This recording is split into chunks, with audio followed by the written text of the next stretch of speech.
Up in Vegas Business, the premier business show you don't want to miss. I've got Sarah Blinger with me today. She is a bookkeeper, an online bookkeeper. I just wanted to welcome her. So thank you, Sarah, for coming on to our show. So let's just start off just telling us a bit more about yourself, how you got involved with bookkeeping and where you come from. Yeah, well, I originally am from Wisconsin, so hey, Wisconsinites. I started bookkeeping actually after I moved to Vegas, but the way that I got into it is actually through my sister, who has a restaurant, and I would watch her need to do her bookkeeping day after day and never having the energy after a 10-hour shift of being on her feet. So I decided to help her out, and the tears of joy that came to her eyes when I told her that she was ready to get her taxes done um, put the idea in my head, hey, I could do this for other people. And that's what started it, because I decided to name my business Dreambuilder Bookkeeper so that other people could build their dream business. That's actually and I'll keep your books for you. That is a very clever name. Let's start with the first issue. You're dealing with people's trust, people's finances. So there's obviously a trust factor. You have to prove to them that you're trustworthy. How do you go about that when you first meet a client? Yeah, it's interesting because people are and should be very protective about their finances. You can't just be giving Of course. your passwords out to anybody, and you should never be giving your passwords even to me. We should be setting things up in a way that's not happening. However, people need to build that trust. So I like to meet with people, and even though I can work with anyone in the country, we set up like Skype calls or Zoom calls or something that's video chat, so I can kind of look you in the eye, or whatever it is, and establish that. And really, it's just a matter of time and getting to know someone, getting to know how they work, and respecting whatever boundaries and whatever they need for themselves. And when they're comfortable, when a person is comfortable with me, then they're ready to share. But yeah, up front, it's very interesting to be like, hi, I'm Sarah. Now, give me all your finances and let me put together a proposal for you. Exactly. So people need to feel comfortable with me. And I get that doesn't happen necessarily right off the bat. Okay. So I know you target small to medium-sized businesses. Mm-hmm. What is your ideal customer? I know we talked about this a little bit earlier. What is your ideal customer? Yeah, my ideal customer is the person who says, I should be putting like 5 or 10 hours into my books a month. If you should be spending a couple hours a week on your finances, but yet you aren't, I love that person because they know that that's what ideally should be happening. You should stay on top of your finances and on top of your books and that kind of thing.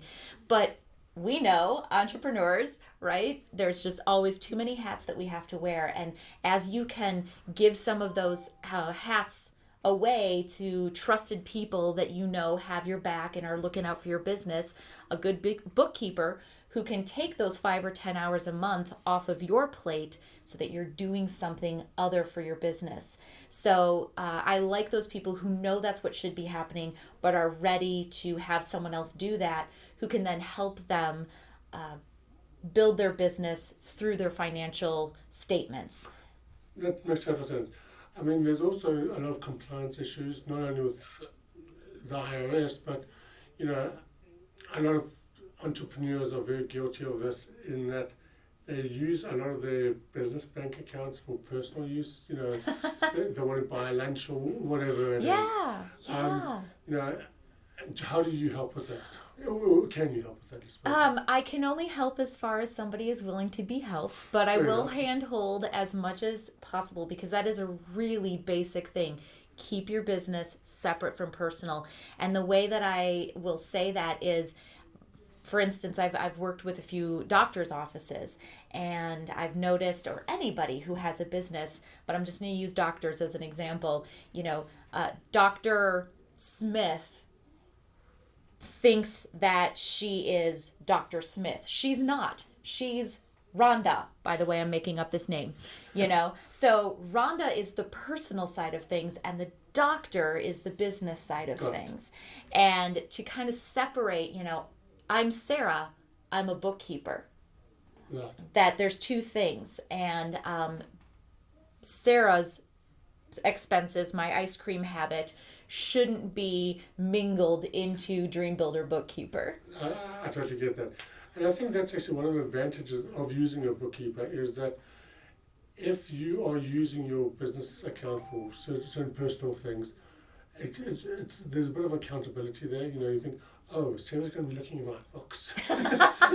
Maybe I shouldn't put that in there. I can help you, Mark. I can help you. You can.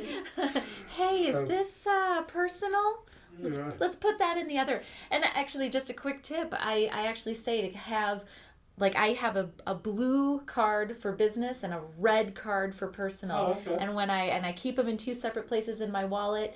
So even when I go through, the Target and I'm picking up some office supplies and I'm picking up some shampoo or something, I know I have to do two different transactions.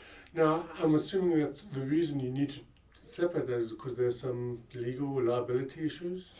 Yeah, I won't go into that because I'm not a lawyer. Okay, fair enough. But basically there is that commingling of things. There's something called piercing the veil, and not to go into that, but that's just, people can come after you even if you have an LLC if you are mingling too much of your personal finances in with your business. Okay, that's good to know. Now, I know you do a bit of business coaching as well. Tell us a little bit about that. Yeah, so before I got into bookkeeping, I actually became a certified life coach, and with that, I helped people in their business to grow different things, and that was something I did, and I really enjoyed it. However, I wanted to have a really concrete, something something that I could present to people, and so the bookkeeping side of it really, I can marry the two things together where I can say, yes, I've done your bookkeeping, I've reconciled your bank accounts, here's a financial report. But now let's look at your financial report and I can help you analyze and interpret that and do a little bit of coaching, especially for people who maybe aren't ready or big enough, or they don't want to spend $1,000 a month on a coach or something like that, that this can give them a sort of in between from having nothing to, I'm looking at it through the financial lens of your reports. Okay, that's good to know. Okay, now back to the accounting side, the bookkeeping side. I know you do it on a monthly basis. Mm-hmm. You have various rates depending on their needs, obviously. Now, other than the obvious benefit of having 5 to 10 hours extra, which an entrepreneur, that's a lot, a lot more sales, Sure. a lot more productive things could be done. Mm-hmm. However, what a lot of people don't, well, they do realize, but they realize it on a subconscious level, is that at the end of the year, that can help tremendously. Yes. It's interesting. There's a couple things that happen every year. Christmas, okay? Sunday comes around every 7 days, whether you remember it or not, and tax day, right? So these things happen on a very cyclical basis, and they're not going to go away anytime in the near future. So, taxes shouldn't come as a surprise. Like, oh no, Exactly. I owe all this. Or whatever. So if you're staying on top of things and if you're putting processes and systems in place, such as a bookkeeper or outsourcing other things that aren't your strength, I'm sure you didn't get into videoing for you to keep books or whatever, right? That's not your passion. And it's not just the 5 or 10 hours, it's not the 2 hours that you have to do. It's all the angst that comes with, I gotta do this, and now I have to take my mind out of the creative aspect of videoing to the very black and white spreadsheet oriented look of bookkeeping, and that can be really hard for people. Yeah, it's a totally different mindset. Yes. To doing whatever you do to working with numbers. Yeah. So to give people that peace of mind, to know that they don't have to try to put themselves exactly in that mindset when that's not what their business is, to help them to stay compliant and on time. Most business owners value people who are timely and organized. Of course. And so part of my thing is, well, let me help you be timely and organized with your finances, with your bills, with your taxes, and that kind of thing. Okay.